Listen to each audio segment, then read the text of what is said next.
You guys know that I've been dealing with floods at my property for the last couple weeks, mainly from the water coming from the neighbor's property. The neighbor is south of me. He has a creek that borders him just to the south of him. When there's a heavy rain, a lot of that water is coming from the Mayan mountains, and the creek bordering him floods really bad. And a lot of that water enters onto his property, and then for some reason it sees its way to mine. And this right here is one of the paths that the water creates through my mango orchard to the left that you can see there. Well, what I did was I had the guys come in and create a diversion tactic so the water wouldn't come to my land. Well, this side right here, to the right here, that one, I haven't stopped that one. But this one over here, to the left, right there, that's the one I've tried to get a hold of.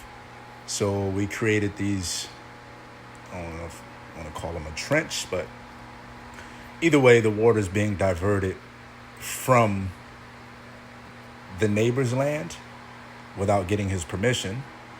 And we have it going and staying on his land. And hopefully, when we get the next rain or the next major rain, we'll get to see how this thing worked. You guys let me know what you think in the comments. Was I wrong for going over to his land and making this diversion? Or what would you guys? I'm here in Central America and I still make money in the United States. How?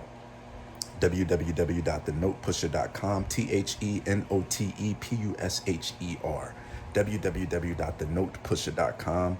You can get my ebook for $8.44. That'll let you know my journey from the time I was released from prison, from doing 6.5 years, from being a petty drug dealer to where I am right now. Not necessarily where I am right now, but how and what strategy I used in real estate to still make passive income today while I'm here in Central America in my off-grid place that's paid for completely cash.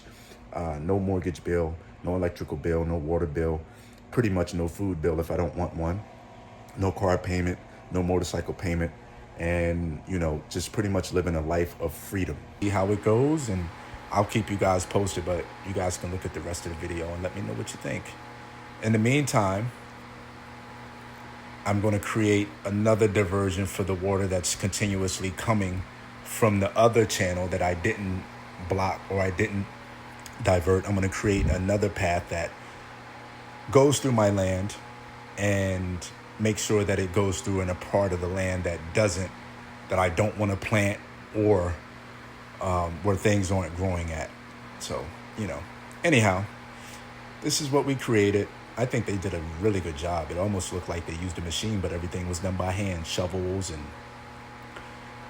wheelbarrow and all that good stuff. But anyhow, like I said, what would you guys have done? Would you guys continue to let the water come over there, or would you have gone over to the neighbor's property and did the best thing that you felt for because see where I was pointing just there? That's another piece of water that I'm thinking may come this way. And if that does, then I'll have to get the guys to go back over and dig more just so the water's being stopped from entering my land. So, yeah, the journeys of off-grid living, the journeys of being in the tropics during the rainy season, and the journey of taking control and the initiative so you aren't getting flooded.